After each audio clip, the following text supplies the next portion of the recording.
राधे राधे दर्शकों, आप सभी को सरिता मिश्रा का नमस्कार। आपके अपने YouTube चैनल जीवन चक्र में आपका स्वागत है।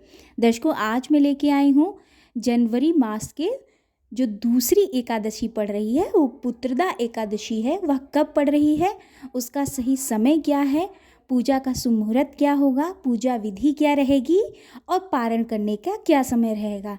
तो चलिए दर्शकों, वीडियो प्रारंभ करते हैं। दर्शकों, अगर आपके घर में संतान नहीं है, संतान का सुख नहीं मिल रहा है, तो आप इस व्रत को अवश्य से करिए। ये है पौष मास की पुत्रदा एकादशी, जो कि पौष मास के शुक्ल पक्ष की एकादशी तिथि को मनाई जाती है। पौष पुत्रदा एकादशी का व्रत रखने से संतान सुख का वरदान मिलता है। दर्शकों, जनवरी के महीने में पड़ने वाली दूसरी एकादशी को पौष पुत्रदा एकादशी कहते हैं। पौष पुत्रदा एकादशी पौष मास के शुक्ल पक्ष की एकादशी तिथि को मनाई जाती है।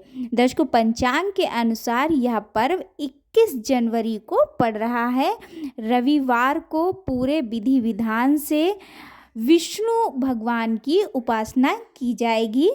श्री हरि विष्णु को प्रसन्न करने के लिए यह दिन बहुत ही खास और महत्वपूर्ण माना जाता है। दर्शकों, मान्यता है कि पौष पुत्रदा एकादशी का व्रत रखने से संतान सुख का वरदान मिलता है। दर्शकों, अब हम जान लेते हैं पुत्रदा एकादशी की तिथि कब से प्रारंभ हो रही है। तो दर्शकों, शाम को 7:26 20 जनवरी को प्रारंभ हो रही है और 21 जनवरी को शाम को 7:26 पे समाप्त हो रही है। इसलिए दर्शकों, उदया तिथि के अनुसार 21 जनवरी को पुत्रदा एकादशी का व्रत रखना है। दर्शकों, पारण करने का समय हम जान लेते हैं। तो 22 जनवरी को पारण करना है और पारण करने का समय होगा सुबह में 6:56 से 9:05 तक। तो दर्शकों, ये था पारण करने का समय। अब हम लोग पूजा विधि जान लेते हैं। दर्शकों, स्नान आदि करके पीले वस्त्र धारण करें और अपने घर की मंदिर की अच्छे से सफाई कर लें, गंगा जल से छिड़काव कर लें। फिर भगवान श्री हरि विष्णु को जलाभिषेक करें और प्रभु का पंचामृत सहित गंगा जल से अभिषेक करें। उसके बाद प्रभु को पीला चंदन लगाएं और पीले रंग के फल और फूल अर्पित करें। तत्पश्चात मंदिर में घी का दीपक अवश्य से जलाएं और धूप बत्ती लगाएं।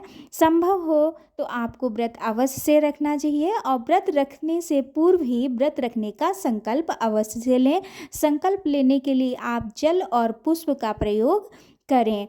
पुत्रदा एकादशी की जब व्रत रखेंगे तो आपको उसकी कथा अवश्य से सुननी चाहिए, तो कथा अवश्य सुने। इसके बाद ही आप ओम नमो भगवते वासुदेवाय मंत्र का जाप भी करें और पूरी श्रद्धा के साथ भगवान श्री हरि विष्णु और माता लक्ष्मी जी की आरती करें। उसके बाद में भगवान हरि विष्णु का भोग जो आपने बनाया है उसमें तुलसी सहित भोग लगाएं और अंत में भगवान श्री हरि विष्णु और माता लक्ष्मी से क्षमा प्रार्थना करें। दर्शकों, ये थी पुत्रदा एकादशी से संबंधित कुछ जानकारी। मिलते हैं अगले वीडियो में। राधे राधे।